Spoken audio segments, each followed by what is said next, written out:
Espero que estén gozosos esta mañana. Hay muchos motivos por los cuales estar gozosos, pero uno de ellos es que podemos reunirnos libremente. Sí. Siempre le digo a los hermanos, piensen, si te cuesta por ahí levantarte y decir, tengo que ir a la iglesia, qué sé yo, pensar que hoy en día tenemos transporte, para algunos viven cerca, en otros tiempos van a tener que caminar distancias grandes, reunirse a escondidas, y algunos llegaban con un pesar en su corazón porque tenían hijos, hermanos, maridos, esposas que habían sido encarcelados por solo el hecho de ser creyentes, y llegaban con toda esa carga a una casita o a un lugar a reunirse, todo en secreto, y eran muertos por ser creyentes. Así que tenemos un gran privilegio de parte de Dios de poder estar en su casa libremente y no somos perseguidos en ninguna manera. Así que es uno de los montón de motivos para estar gozosos en la casa del Señor. ¿Amén? Quiero compartir con ustedes en esta mañana. Saben que no importa el trabajo que la persona tenga, cada trabajo, oficio o profesión que tiene cuenta con obligaciones, ¿sí? Obligaciones en cuanto a esa función. Si de repente la persona es abogado, tiene derechos, un montón de derechos por su trabajo, pero tiene obligaciones. Hay ciertas reglas y cosas que tiene que cumplir, porque si no, ¿qué pasa? Le quitan la matrícula. Así pasa con un médico, así pasa hasta con un obrero en una fábrica. Tiene beneficios que tiene, o al menos tendría que tener, obra social y todo lo demás, y todos los beneficios que uno pueda llegar a decir, pero dentro de todo eso, ahí está también que tiene obligaciones. Tiene que llegar a horarios, si no llega a horarios pierde el premio, y así, ¿no es cierto? Pero tiene obligaciones. Así funciona el mundo, así ha funcionado siempre, así es como Dios ha establecido las cosas, y en la vida cristiana, de igual manera, existen un montón de cosas que nos encanta escuchar, lindas de la vida cristiana, podríamos decir beneficios, pero también en la vida cristiana hay obligaciones, hay deberes, hay cosas que el creyente debe saber, ¿sí? Y eso es lo que quiero compartir con ustedes en esta mañana. Capítulo 12 de Romanos. Tenemos todo el capítulo 12 y 13 para ver. No, mentira. No vamos mañana. Pero capítulo 12 y 13 es donde encontramos los deberes del cristiano, o las cosas que un cristiano. No vamos a ver todo, obviamente, por una cuestión de tiempo, vamos a ver hasta dónde llegamos, pero vamos a ver varias cuestiones importantes que el creyente debe saber, que son sus deberes, son sus obligaciones, es lo que el cristiano debe entender que es parte de la vida cristiana, ¿sí?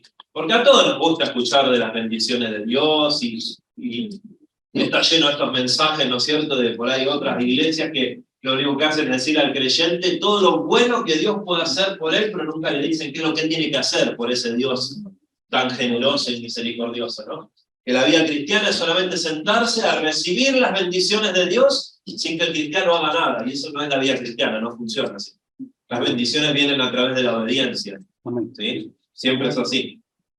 Capítulo 12 de Romanos. ¿Quién tiene ganas de leer? Que tenga voz fuerte así, ¿no? Y así bien, que lea. Sí, capítulo. ¿Te animás a leer todo el capítulo? Dale, el 13 no. No, capítulo 12. El 12, dale. El 13 lo dejamos. Así que, hermanos, os ruego por las misericordias de Dios que presentéis vuestros cuerpos en sacrificio vivo, santo, agradable a Dios, que es vuestro culto racional. No os conforméis a este siglo, sino transformaos por medio de la renovación de vuestro entendimiento, para que comprobéis cuál sea la buena voluntad de Dios, agradable y perfecta. Digo, pues, por la gracia que me es dada, a cada cual que está entre vosotros, que no tenga más alto concepto de sí que el que debe tener, sino que piense de sí con cordura, conforme a la medida de fe que Dios repartió a cada uno. Porque de la manera que en un cuerpo tenemos muchos miembros, pero no todos los miembros tienen la misma función. Así nosotros, siendo muchos, somos un cuerpo en Cristo y todos miembros los unos de los otros. De manera que, teniendo diferentes dones según la gracia que nos es dada, si el de profecía, úsese conforme a la medida de la fe, o si de servicio, en servir, o el que enseña en la enseñanza, el que exhorta en la exhortación, el que reparte con liberalidad, el que preside con solicitud, el que hace misericordia con alegría. El amor sea sin fingimiento, aborreced lo malo, seguid lo bueno. Amaos los unos a los otros con amor fraternal. En cuanto a honra, prefiriéndoos los unos a los otros. En lo que requiere diligencia, no perezosos, fervientes en espíritu, sirviendo al Señor, gozosos en la esperanza, sufridos en la tribulación, constantes en la oración, compartiendo para las necesidades de los santos, practicando la hospitalidad. Bendecid a los que os persiguen, bendecid y no maldigáis. Gozaos con los que se gozan, llorad con los que lloran. Unánimes entre vosotros, no altivos, sino asociándoos con los humildes. No seáis sabios en vuestra propia opinión. No paguéis a nadie mal por mal. Procurad lo bueno delante de todos los hombres. Si es posible, en cuanto dependa de vosotros, estad en paz con todos los hombres. No os venguéis vosotros mismos, amados míos, sino dejad lugar a la ira de Dios, porque escrito está: mía es la venganza, yo pagaré, dice el Señor. Así que si tu enemigo tuviere hambre, dale de comer. Si tuviere sed, dale de beber. Pues haciendo esto, ascuas de fuego amontonarás sobre su cabeza. No seas vencido de lo malo, sino vence con el bien el mal. Oremos. Padre, en esta mañana, Señor, quiero pedirte que obres en nuestros corazones a través de la palabra. Señor, hay tantas cosas de la vida cristiana que quizá por ignorancia o voluntariamente dejamos a un costado, que son esenciales para vivir la vida cristiana adecuadamente como a ti te agrada. Padre, que obres a través de la palabra, que nos muestres que son las obligaciones o las cosas que el creyente debe tener en esta vida cristiana. Que nos hables a través de tu palabra, en el nombre de Jesús. Amén. En esto que se conoce como los deberes cristianos, o las obligaciones, o las cosas que el cristiano debe hacer, primeramente encontramos lo que tiene que ver con el deber personal, vamos a decir, ¿no? Y comenzamos del versículo 1. En el capítulo 12, para que se den una idea, no lo vamos a meter profundamente porque tengo 15 mensajes solamente en el capítulo 12. Nos vamos a ir mañana en serio. Entonces vamos a verlo de una manera, vamos a tratar de compactarlo y a ver si llegamos. Verlo, ¿no es cierto?, de una manera más superficial, pero para que les quede el concepto de qué es lo que debo hacer. Porque uno, cuando damos un mensaje o vemos a través de la palabra de Dios, lo importante es que el creyente entienda, bueno, el Señor dice esto y ¿cómo lo aplico a mi vida? ¿Qué tengo que hacer? ¿Sí? Con todo esto que el Señor me ha dicho, ¿cómo lo llevo a cabo? Y es la idea, ¿no es cierto? Capítulo 12, versículo 1 dice: así que, hermanos, os ruego por la misericordia de Dios, que presentéis vuestros cuerpos en sacrificio vivo, santo, agradable a Dios, y vuestro culto racional. Un versículo muy conocido, casi que lo podemos saber de memoria, pero muchas veces, estos versículos que conocemos de memoria y sabemos, lo hemos escuchado por años, muchas veces no los llegamos a aplicar por ahí en nuestras vidas porque no comprendemos de una manera clara qué es lo que Dios está diciendo a través de ese versículo. ¿Qué es lo que debo hacer? Primeramente dice esta palabra que encontramos acá, cuerpo y vivo, se refiere a todas aquellas cosas prácticas en el mundo de la vida cotidiana y el trabajo, ¿sí? El hecho de presentar, dice: hermanos, ruego que entreguen su cuerpo a Dios por todo lo que Él ha hecho por ustedes. Por eso habla de la misericordia. Dice: os ruego por la misericordia de Dios que presentéis vuestros cuerpos en sacrificio vivo, santo, agradable a Dios. Es el hecho de que ya que el Señor nos ha mostrado misericordia y nos ha rescatado por su pura y exclusiva gracia, y hemos vivido y hemos entendido la misericordia de Dios, es lógico, por eso esta palabra culto racional se refiere a algo lógico, es lógico que el creyente al entender la misericordia de Dios quiera entregar su vida al Señor Jesucristo. Y la entrega de la vida, entregar la vida al Señor Jesucristo, muchas veces, o entregar a Dios la vida, se tiene o se hace de una manera equivocada. ¿Por qué digo equivocada? Porque Dios quiere toda tu vida, no un pedacito de ella. Y lo que se ve normalmente es que el cristiano dice, quiero entregar mi vida a Dios, y dice, entrego mi vida a Dios, pero en realidad lo que hace es entrega una partecita de su vida. La parte económica, no, esa la manejo yo. El bolsillo lo manejo yo. No voy a... Eso así que no importa lo que Dios diga en cuanto a eso, eso lo manejo yo. O por ahí dice la parte económica sí, pero en cuanto a la crianza de los hijos, dice, no. Ahí ya, pará. Yo voy a entregar mi vida, voy a hacer todo lo que Dios dice por amor a Él, pero mis hijos son mis hijos, así que yo los voy a criar como a mí me parece, y nadie me va a estar diciendo cómo criar a mis hijos. O de repente, no. Todo bien, pero mi matrimonio, no. Mi matrimonio lo manejo yo, como yo creo, porque a mí me va a ir bien, yo tengo un matrimonio excelente, somos un ejemplo. Jamás nos peleamos, nunca han sido un no. Verde los dos, rojo los dos, nos llevamos un fenómeno. Matrimonio perfecto. ¿Existe eso? Si alguien que levanta la mano le da un problema. No existe. Si llegamos a decir tengo un matrimonio perfecto, no, bueno. Después de lo que me contaste ahí, no. Me metí en problemas. Dios quiere toda nuestra vida, no una parte. Y la entrega a Dios debe ser total. ¿Sí? Debe ser total. Encontramos a través de las Escrituras que Dios puede y quiere tener el control de toda nuestra vida. Somos nosotros que tenemos que decir, Señor, acá estoy. Como hablamos en la escuela dominical, preguntarle a Dios, ¿qué quieres que haga? No sé cómo criar, cómo en este mundo difícil, cómo criar a mis hijos. Bueno, Dios tiene, a través de su palabra, la respuesta, cómo criar a los hijos. Quiero tener un matrimonio que agrada a Dios, bueno, Dios sabe cómo.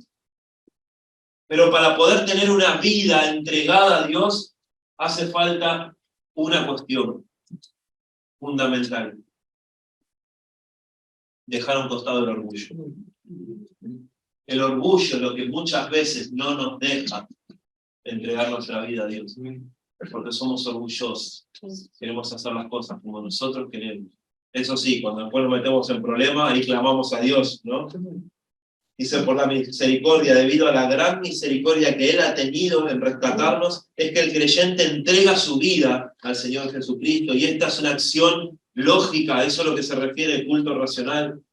Entonces lo primero que encontramos es la entrega del creyente. Uno de los deberes cristianos es que has conocido misericordia de parte de Dios, tu vida le pertenece.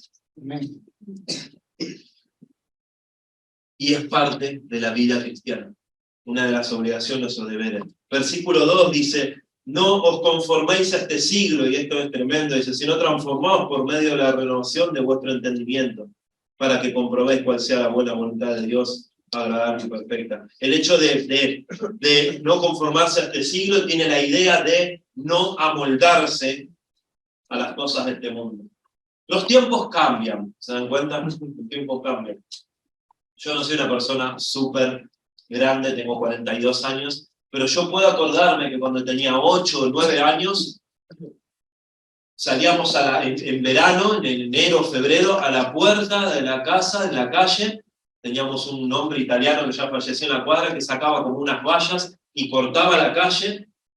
Y todos los chicos jugaban jugábamos con bombitas de agua, con todo el barrio, y nos matábamos de risa y todo, y él se sentaba con la silla y nos vigilaba, que no nos golpeáramos, que no, como decía él, dice, que no nos propasáramos con las chicas, dice, decía, jueguen con agua, dice, pero son chicas, decía, tengan en cuenta, dice, tienen que tener cuidado, son chicas. Entonces por ahí a veces venía y le quería revolver con el balde, y él decía, es una dama, decía. Entonces él ponía el rate, sostenía y venían a veces te tiraban, ¿no? Bueno, era re divertido. Salimos a andar en bicicleta, a dar vuelta a la manzana, y él se sentaba con su silla, el Tano, y si de repente por ahí tardamos un poquito, ya se asomaba a la esquina a ver qué pasaba, que no estábamos dando vueltas, pero se podía. Se acabó eso. Se acabó. Ya no hay cada vez menos chicos jugando. ¿Por qué? Están adentro. Por la inseguridad o porque están agarrados a la tecnología. Pero ya se acabó. Los padres dicen, no, es peligroso, y entendemos eso. Yo le digo, mis hijas eran chicas y decían, ¿puedo ir a andar a la plaza en bicicleta? Y yo le decía, no vas a ir solo a la plaza. No enteramos de chicos que vuelven o le dan un golpe para sacarle la bicicleta. Eso antes no pasaba. Era re normal que los chicos fueran a andar en bicicleta por el barrio. Lo vemos por ahí en películas, ¿no? De esas películas de familia, que los chicos van a kilómetros andando en bicicleta, normalmente, ¿no? Y uno dice, ah, ese está judío, acá no se puede. Antes se podía, los tiempos cambiaron. Cambiaron para mal. Y no solo en ese aspecto, sino que cambiaron para mal. Hablamos con el hermano Richard y otro, lo que hizo un viaje a Estados Unidos, en California, y me llamó la atención lo liberal que se ha vuelto. Al punto que las escuelas ya incitaban y ya obligaban a los chicos a vestirse como mujeres, ¿no es cierto? Y a los varones, a las mujeres vestirse como hombres, y baños unisex y un montón, y de repente drogándose en la escuela, y como, cada cual puede hacer las cosas como quiere, y una infinidad de cosas que decimos, no, como cristianos decimos, no, esto no está bien. Pero si llegás a decir algo, te hacen juicio, podés tener problemas legales tremendos.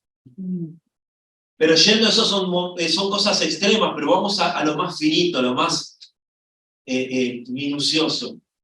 En la vida cristiana, muchas veces el cristiano se amolda a la costumbre de este mundo.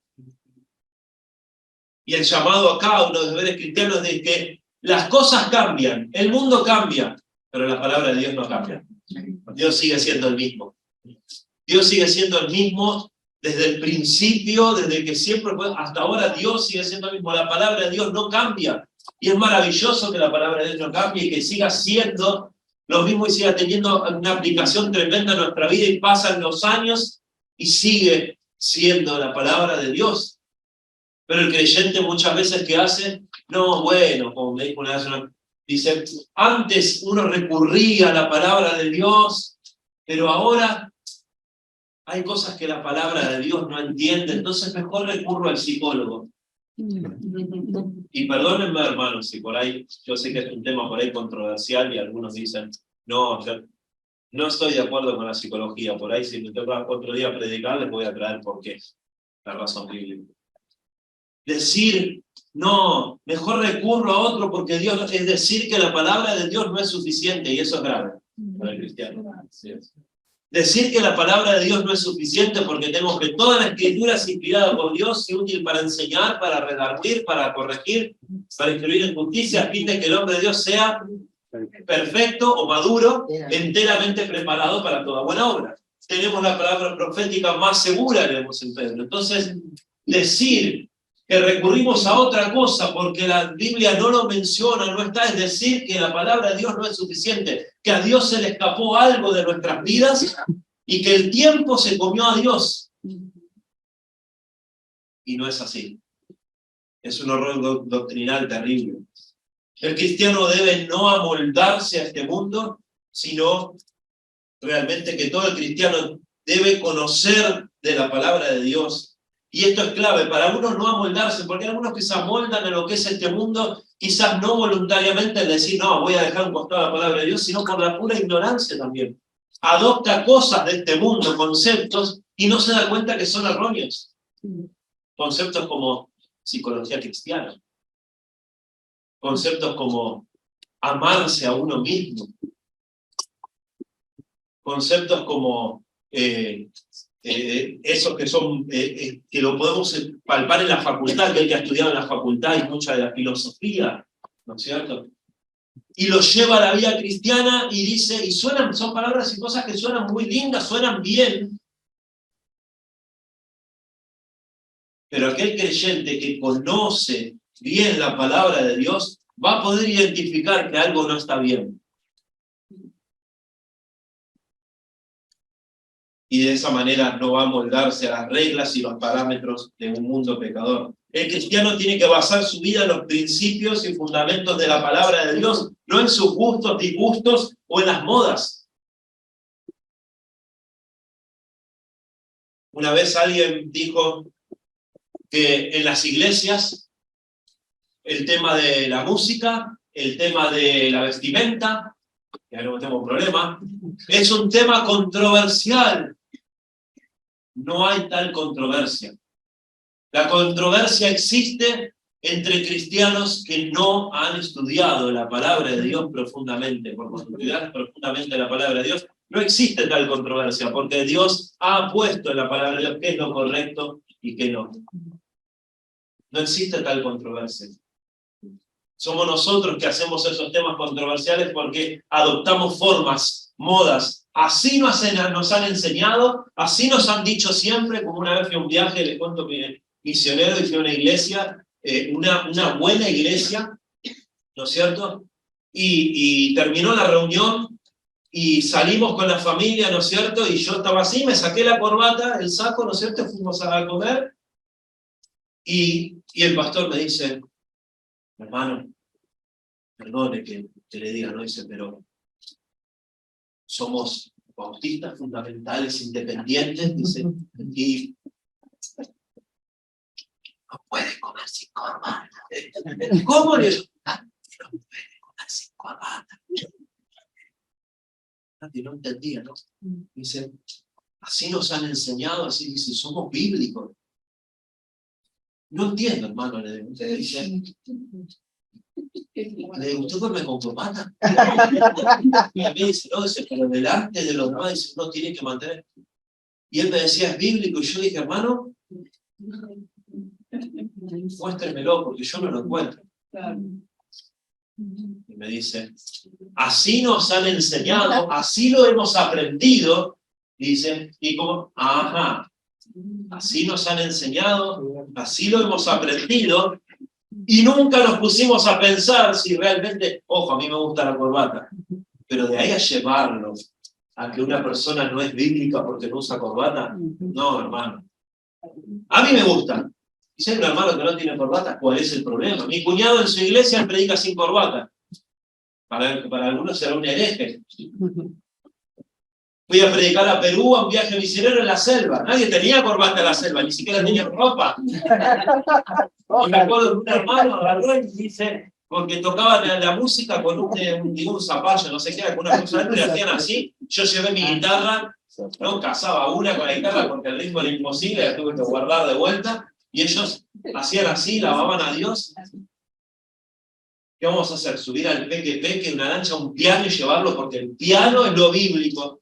¿Entienden? Las modas. El cristiano no puede basar su vida sobre modas, sobre gustos y disgustos, sino sobre los principios de la palabra de Dios. Entendemos que hay que respetar que cada iglesia tiene su cultura, cada iglesia tiene su forma de hacer las cosas, y está bien, no hay problema con eso, pero llevarlo al punto de decir no es bíblico, para decir que no es bíblico lo tenés que poder avalar con la Biblia.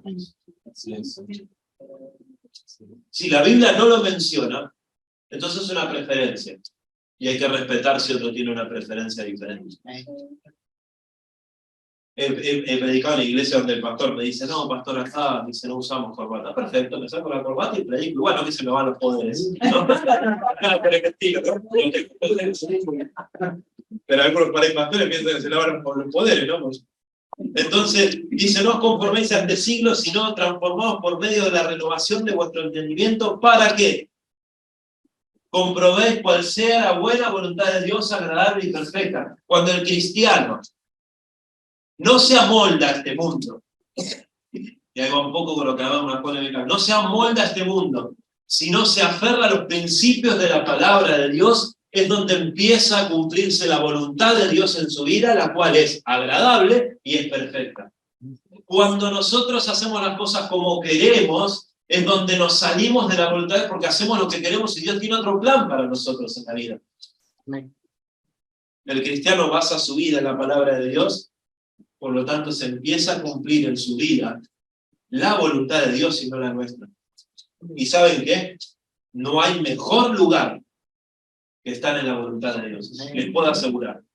No hay mejor lugar que estar en la voluntad de Dios. No hay cosa más agradable que cause más gozo en la vida cristiana que estar en la voluntad de Dios. Ahora, si querés vivir una vida miserable, haz lo que vos quieras. Vas a tener una vida cristiana miserable.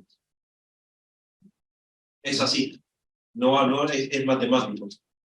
Ahora, para cumplir, digamos, la voluntad de Dios en nuestra vida, tenemos que tener una visión bíblica de todo lo que sucede a nuestro alrededor.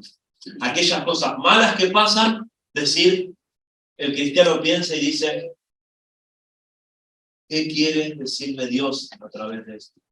Un creyente que tiene una visión bíblica, que está aferrado a los principios de la palabra de Dios, cuando le suceden cosas que otros dicen, qué mal lo que te pasó, no se tira a llorar a los gritos, ¿por qué me pasa esto a mí? Yo que uso corbata todos los domingos, voy a la iglesia todos los domingos, y soy el que más fuerte canta, y soy el primero en decir al pastor, acá estoy, ¿no? Y soy el que leo siempre, y soy el que hago esto, y ¿cómo puede ser que esto me pasa a mí? No piensa de esa manera, lo que dice es, Dios tiene el control.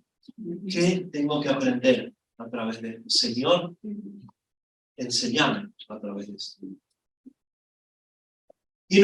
Para cumplir esta voluntad de Dios, o sea, que la voluntad de Dios se cumpla en nuestra vida, es indispensable entender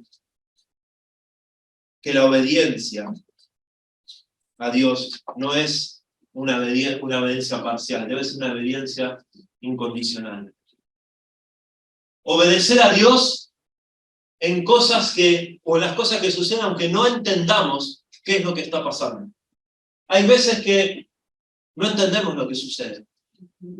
Hay veces que no tenemos todo claro. Sí, lo que tenemos es el principio claro de obedecer a Dios y no sabemos por qué Dios se está direccionando a ese lado. No sabemos por qué pasa esto o aquello. Pero la obediencia no está sujeta si entendemos o no entendemos a Dios. La obediencia no está sujeta si entendemos o no entendemos cómo Dios hace las cosas. Sino que obedecemos a Dios porque sabemos qué es lo que debemos hacer. Que Dios va a obrar a través de la obediencia, porque a través de la obediencia vienen las bendiciones.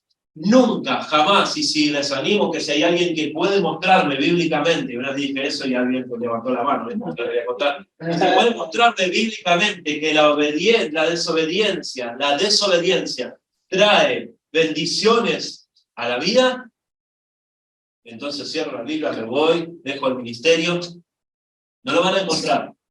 Lo que van a encontrar son consecuencias. O como esa vez me levantó la mano y dice, sí, Dios ha obrado. No. Hay una gran diferencia en que nosotros desobedecemos, hacemos trizas de nuestra vida y que Dios en su infinita misericordia agarra ese desastre que hicimos y lo encamina y lo mejora un poco para su gloria y su honra. Es como una vez hablaba con los jóvenes y decía, pero pastor, Dios dice que no me debo unir en yugo desigual. Pero yo me puse de novio con esta chica, dice, y pasamos momentos muy difíciles, y después me casé, y la verdad que pasamos años malísimos, y de repente ella terminó conociendo al Señor, y ahora vamos los dos a la iglesia. Entonces, fíjate, Dios, dice, estaba dentro de los planes de Dios. Nunca va a estar dentro de los planes de Dios que el creyente desobedezca. Lo que pasó ahí es que Dios en su pura y exclusiva gracia, en su misericordia, agarró y dijo, mirá la que se mandó bueno, vamos a ver de corregir esto. Y no siempre pasa. Pero él había visto el final, pero todo el proceso en el cual había sufrido un montón de cosas por haberse unido en yugo desigual, fueron consecuencias de haber tomado una mala decisión. Y después terminó el tiempo dándome, o dando la razón a lo que la palabra de Dios decía, porque dice que Dios lo había llamado al ministerio. Y adivinen qué pasó. Su esposa no quería saber nada. Y le dijo, yo amo a Dios, pero yo en esto no te puedo seguir. Y él dice, y acá estoy. Y no lo dijo, pero yo estoy seguro que él pensaba, si no era la persona que Dios tenía para mí, porque Dios tenía un plan. Ahora tenía la responsabilidad de amar a su esposa, porque no estoy de acuerdo con el hecho de que se separara, pero va a tener que acarrear con las consecuencias durante toda su vida. Dios en su infinita misericordia agarra la vida destrozada del creyente y hace cosas maravillosas, pero nunca está en los planes de Dios que el creyente desobedezca. Continuando adelante, vemos lo que se llama la humildad, ¿no es cierto? Podríamos decir la parte que tiene por ahí que ver con los demás, dice el versículo 3 y 4, donde habla: digo pues por la gracia que me es dada a cada cual que está entre vosotros, que no tenga más alto concepto de sí que el que debe tener, sino que piense de sí con cordura, conforme a la medida de fe que Dios repartió a cada uno. Porque de la manera que en un cuerpo tenemos muchos miembros, pero no todos los miembros tienen la misma función. Así que nosotros, siendo muchos, somos un cuerpo en Cristo y todos miembros los unos de los otros. Y ahí empieza a hablar del que servicio en servicio. Y es importante lo que dice, que cada uno no tenga más alto concepto de sí que el que debe tener. Saben que una de las claves para poder servir a Dios en lo que el Señor haya puesto en tu corazón y te haya mostrado que quiere que le sirvas, es la humildad. Es la humildad. Es entender que Dios me ha llamado, por ejemplo, a mí al ministerio, pero eso no me hace más que ustedes. A pesar de que otros vean al pastor como un ser sobrenatural, ¿no es cierto? No somos seres sobrenaturales. Somos personas llamadas por Dios a una tarea específica, pecadores igual que ustedes, que Dios ha hecho una obra en la vida y puede hacerla de ustedes también, que luchamos también nos entristecemos, también tenemos luchas como tiene cualquier otro creyente. Hemos decidido, tomado el paso de obedecer a Dios en su llamado. No somos mejor que los demás, o mejor que los creyentes que están, como decimos nosotros, sentados ahí. No soy más que ustedes. Soy lo que soy por la pura y exclusiva gracia de Dios. Sos lo que sos, estás donde estás por la pura y exclusiva gracia de Dios. Y cuando el creyente entiende eso, es donde puede servir en lo que Dios le ha puesto en el corazón de una manera eficaz, correcta, bíblica, porque no está para él como: Dios me ha llamado al ministerio de la música porque soy bueno en esto. Toco mejor que el hermano tanto, la hermana tanto, porque fíjate cómo hago las cosas. Por algo Dios me eligió. Soy elocuente, soy hermoso, pero... soy elocuente, por eso Dios me eligió. No, pura y exclusiva gracia. Y nada más que eso. Sin el Señor Jesucristo, todo lo que en nuestras obras son como trapo de inmundicia, no sirve para nada.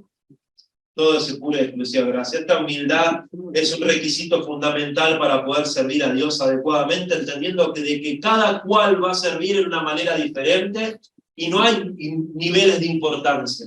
Una vez hablaba con los hermanos y les decía que uno de los primeros trabajos que he hecho en la iglesia, con mis comienzos de creyente, fue estar encargado de limpiar los baños. ¿Saben qué importante que es?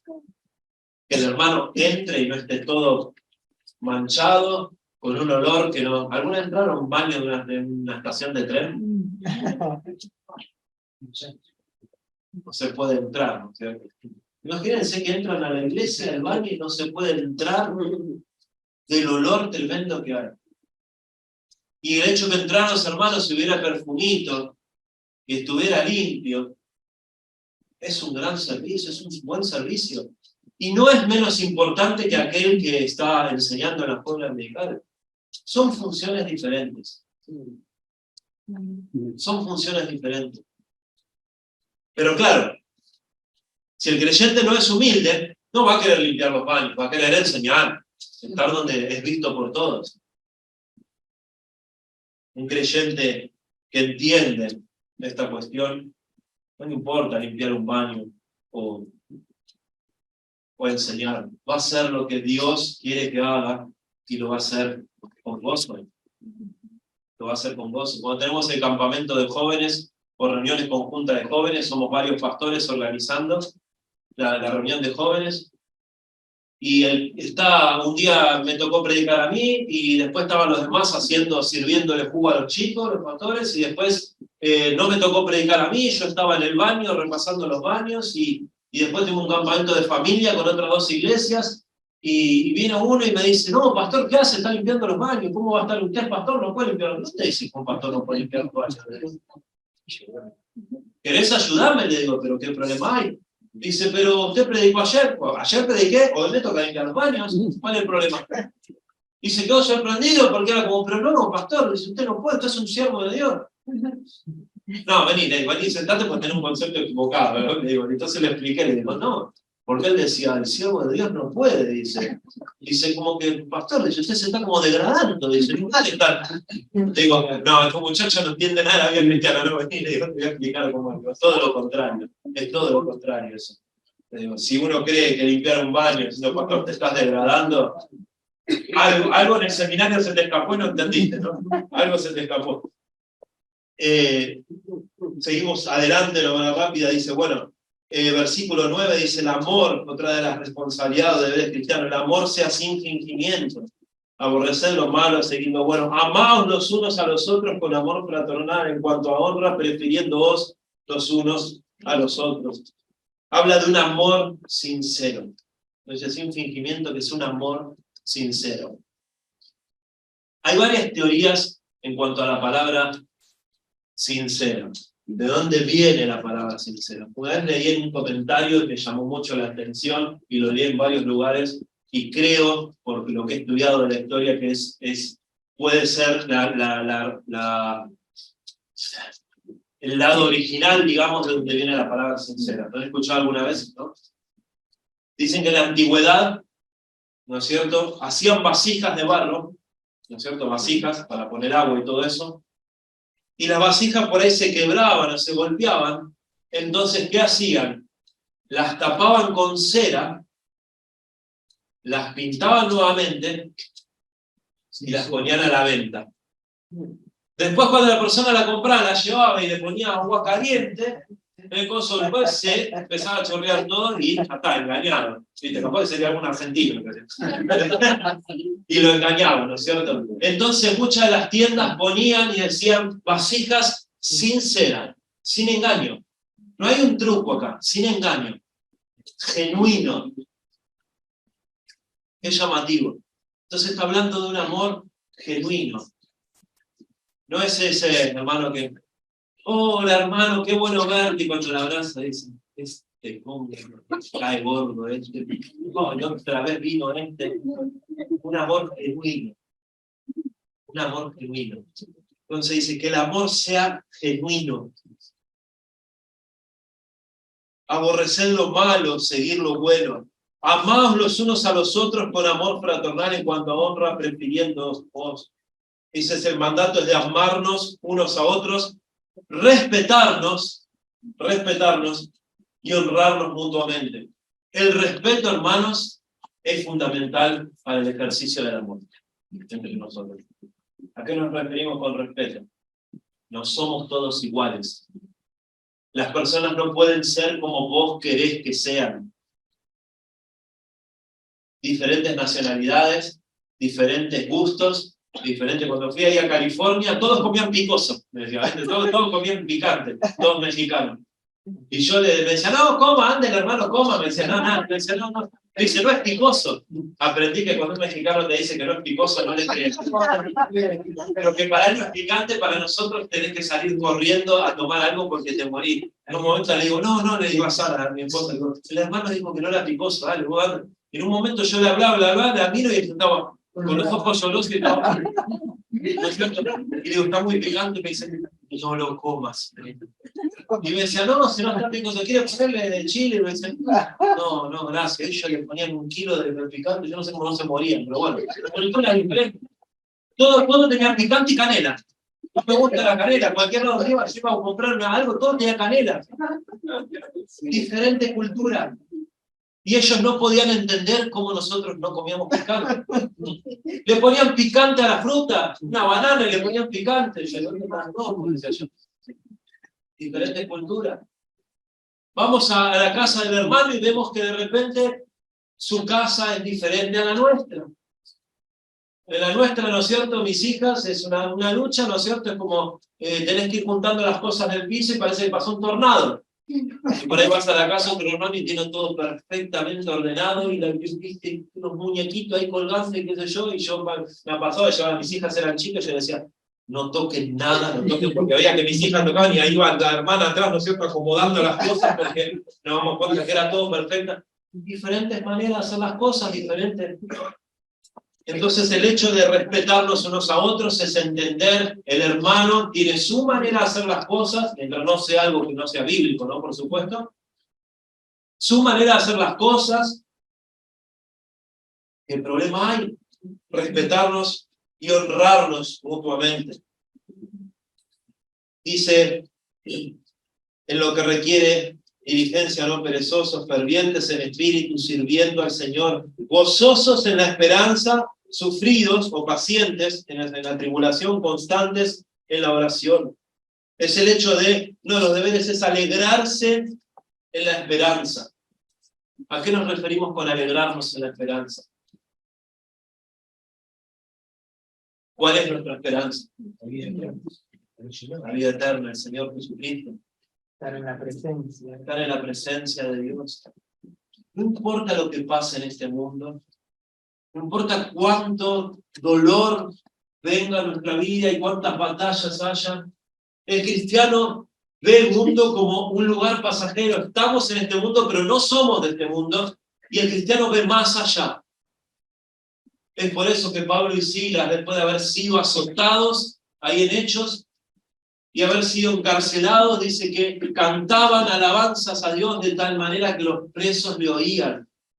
¿Por qué cantaban? ¿Porque estaban locos? No, porque tenían esperanza, porque la esperanza de ellos no estaba en este mundo, sino más allá, y decían que es lo más grave que puede pasar. Si partimos hoy, vamos con el Señor. Y eso produce un gozo, una alegría en la vida del creyente, la esperanza. Paciencia en el sufrimiento. Se refiere gozosos en la esperanza, sufridos en la tribulación. Habla de la paciencia. La palabra sufridos es paciente. Pacientes, que debemos mostrar paciencia en el sufrimiento. ¿Por qué paciencia? Por dos cosas. Porque Dios quiere enseñarnos a través de lo que estamos pasando. Paciencia porque no va a durar para siempre. Tarde o temprano eso va a pasar. Y vamos a ver la mano de Dios a través de eso. Entonces la paciencia en el sufrimiento. Perseverantes en la oración, porque uno de los deberes cristianos es ser perseverantes en la oración. Un cristiano que no ora es un cristiano que va a estar en problemas. Una vez alguien dijo, un cristiano que no ora es un cristiano sin poder, ¿no? La oración y el tiempo en la palabra es parte de la vida cristiana. Es como decir que el ser humano quiera vivir sin agua. No se puede. Tarde o temprano va a morir. Tarde o temprano su vida espiritual va a ser un desastre si no tiene una vida de oración. Una vida sin pasar tiempo en la palabra, tarde o temprano va a ser una vida desastrosa. Va a tomar decisiones equivocadas. Va a tener conflictos con todo el mundo, porque no sabe qué es lo que Dios quiere para su vida o qué es lo que Dios dice. Lo próximo, y con esto voy a terminar, y después les invito a que sigan leyendo, porque en el capítulo 13 encontramos lo que son los deberes cristianos en cuanto a las autoridades, ¿sí? El carácter adecuado, el cristiano debe entender el carácter adecuado que debe ser acorde a un siervo de Cristo, ¿sí? Y acá lo encontramos en el versículo 14 en adelante, dice, bendecid a los que os persiguen, bendecid y no maldigáis, gozaos con los que se gozan, llorad con los que lloran. El carácter adecuado, dice, unánimes entre vosotros, no altivos, sino asociándoos con los humildes, no seáis sabios en vuestra propia opinión, no paguéis mal por mal, todo lo que sigue después. En lo que es el carácter adecuado o acorde de un siervo de Cristo, que bendice a quienes le hacen daño, que están con los que sufren. Una de las cosas más hermosas que ha pasado ahora en el último tiempo, no lo que le pasó al pastor, sino lo que consecuentemente pasó, es ver todos los hermanos movilizados en ayudarle. Los que pudieron viajar, viajaron, y los que no pudieron viajar, ofrendaron todo lo que podían para poder solventar los gastos después del incendio del pastor Nicolás. Eso es una manera de llorar con los que lloran. Hablaba con él y llorábamos por mensaje, ¿no es cierto? Y escuchaba su audio y yo lloraba. Porque entiendo como papá, ver que su hija llora por las quemaduras, tener a tu esposa entubada, internada, la preocupación de que todas esas cositas que no son nuestras, es del Señor lo material, el Señor provee y todo, pero hay que entender también qué difícil que es. Si tenés lo opuesto. Literalmente estaba en calzoncillos, en lo que tenía, no había más nada. ¡Qué tremenda situación! ¡Qué tremenda situación! Y se me caían las lágrimas porque yo pensaba, quería estar ahí, quería abrazarle, quería decirle, estoy con vos, hermano. No tengo para llenarte toda la casa, pero estoy con vos, lo siento en el corazón un dolor tremendo, pero... Y eso pasó con muchos y ofrendaron. ¿Por qué? Porque lo que tenemos no es nuestro. Lo único que estamos haciendo es dar un poquito de lo mucho que el Señor nos da. Y lloramos con Él. Y nos gozamos con Él también. Cuando Él contento dijo el amor que había recibido por todos los hermanos y las iglesias. Estar con los que sufren. Buscar la unidad en el versículo 16, hermanos. Buscar la unidad. Y cuidar la unidad. Esta iglesia aquí, todos ustedes saben que al diablo no le gusta, el diablo quiere que se peleen entre ustedes, que discutan, que haya enemistades. ¿Saben por qué? Porque la enemistad o las peleas va en contra de la cruz de Cristo, porque ¿saben qué hizo Cristo en la cruz? Lo leemos en Efesios, que de dos pueblos hizo uno. Derribó la pared intermedia, y se reconcilió al hombre con Dios y reconcilió, dice, porque ya no hay judío, eso en otra parte, ya no hay judío ni griego, somos uno en Cristo. Hermanos de otras nacionalidades, con culturas diferentes, son uno por la fe en el Señor Jesucristo. Uno por la fe en el Señor Jesucristo. Jesús estaba clavado ahí en la cruz, y uno de los malhechores le dijo, acuérdate de mí cuando vengas en tu reino. Y él le dijo, hoy estarás conmigo en el paraíso, porque se había arrepentido. Fíjense, un ladrón, alguien que había hecho un desastre de su vida, conoció al Señor, y el Señor, un hombre justo, el Dios santo y justo, le estaba diciendo, vos vas a estar conmigo hoy en el paraíso. Fíjense lo que hace la fe en el Señor Jesucristo. Une a las personas por medio de la fe. Pues dice, unánimes entre vosotros, no altivos. No se puede ser altivo porque cuando el creyente no es unido y chismea de otro, habla mal de otro, crea divisiones, lo que está haciendo es atentar directamente contra la cruz de Cristo. Y eso es horrible, y eso Dios no solo la aborrece, Dios toma cartas en el asunto, después eso no se hace. No quisiera estar en los zapatos de aquel que causa división en la iglesia. Entendemos que hay personas que son difíciles de amar. Yo por mucho tiempo fui una persona difícil de amar, capaz que todavía, no sé, habría que pintar a los hermanos, ¿no? Difícil, terco, cabeza dura. Pero ahí estaban muchos de los hermanos teniendo paciencia. Mi crecimiento. Una persona difícil de amar. Pero cuántas veces nosotros con el Señor somos. ¿Qué pasa si el Señor dijera, me tenés cansado? ¿Cuántas veces con lo mismo, el mismo pecado? Ya estoy cansado. Basta de vos. No te hablo más. Estamos todos condenados, estamos al horno. Estamos al horno. Desde el pastor hasta el creyente nuevo. Estamos en problemas. Pero sin embargo nos gusta saber que tenemos un Dios de paciencia, de amor, que nos equivocamos vez tras vez, y ahí está Dios siempre pronto a perdonar cuando vamos a Él en arrepentimiento. Pero con nuestros hermanos, ponemos límites. Ya me cansé de tratar con Él. Bueno, Dios se va a cansar de tratar con vos, ¿y vos qué hacemos? No altivos, asociándose con los humildes. No sean sabios en vuestra propia opinión. Después habla de no devolver mal ni vengarse en los demás versículos. No pagar mal por mal, procurar hacer lo bueno delante de todos los hombres. Si es posible estar, en cuanto dependa de vosotros, estar en paz con todos. Hacer todo lo posible porque haya paz y haya buen. El cristiano, he visto cristianos que se jactan de, yo soy muy calentón, yo voy en el auto y si alguien me insulta, yo bajo, insulto y me peleo. Orgulloso. No. Justo hablaba con un joven y le decía, para una pelea hace falta dos, uno que agrede y otro que contesta. Si vos no contestás, se acabó la pelea. En el 98% de las veces lo que va a pasar es que cuando vos no reacciones, se pega, me vuelta y se va. Porque lo que quiere es generar eso. Me pasó estar en el auto y hice una mala maniobra, la culpa fue mía. Le tocó bocina al que lo encerré, siguió para adelante. Después paramos en la barrera, se bajó, me insultaba, yo estaba así, adentro. Me insultaba, seguía insultándome, yo, discúlpeme, no lo vi, seguía insultando. Como yo no reaccionaba, mete al auto, saca un pedazo, un fierro, ¿no es cierto? Lo golpea en el piso, esperando me incitaba a salir y yo seguía dentro del auto. Y decía, no pendenciero, no pendenciero, no pendenciero, no pendenciero.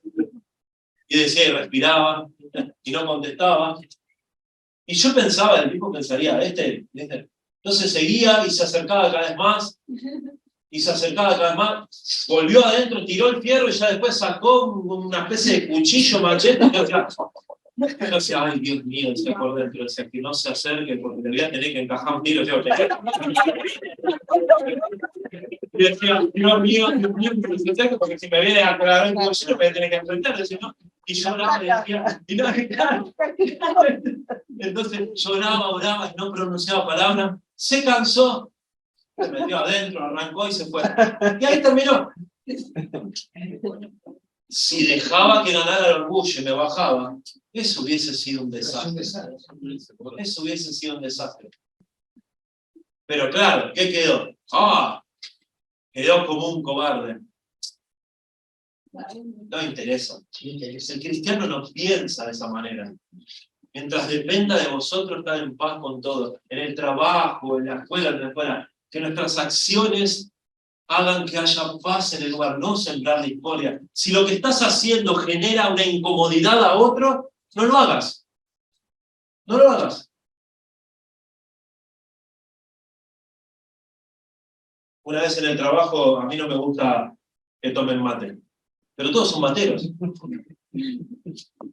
Entonces, una vez estaba en la comisaría a cargo y me dice, digo, no quiero que estén tomando mate. Y vi que les incomodaba, les molestaba, que estaban porque son materos. Yo tomo, pero en mi casa, pero en mi trabajo no me gusta. Entonces dije, estoy creando toda una situación tensa, no tiene lógica. Entonces le digo, bueno, tomen mate, pero traten de no estar ahí a la vista de la gente que queda feo, pónganlo ahí abajo. Cambió la relación. Parece una pequeñez, pero el creyente tiene que tener en cuenta esas cosas, mientras dependa de nosotros estar en paz con todo. El hecho de hacer bien a los enemigos, y con esto ya termino, lo que el mundo está acostumbrado a hacer es que si te agreden, vos agredés el doble. Si aquel hizo algo malo, te hizo algo malo y te dañó, cuando vos tengas la oportunidad, sácate, se la das por la nuca. El cristiano no. Uno de los deberes del cristiano es ser diferente. Porque a Cristo lo estaban crucificando, a Cristo le hicieron un montón de cosas y él no pronunció palabra. Es más, dijo, Padre, perdónalos, porque no saben lo que hacen. El cristiano debe invitar al Señor Jesucristo. Y yo no vi a un Cristo vengándose. ¿Ven ustedes un Cristo vengador? Que se bajó de la cruz y los exterminó a todos los que le estaban haciendo daño. No, estaban muriendo en esa cruz por esos mismos que le estaban dañando. Esperando que se arrepintieran. En el capítulo 13, y no lo voy a mencionar, tiene lo que son los deberes en cuanto a las autoridades. Una sola cosa les voy a decir y tengan en cuenta que ustedes lo leen. Esto fue escrito, y el capítulo 13 es tremendo, a cristianos que estaban siendo oprimidos por el gobierno romano, siendo perseguidos y matados de maneras crueles, y Dios les está diciendo que se tienen que someter a las autoridades. Qué tremendo.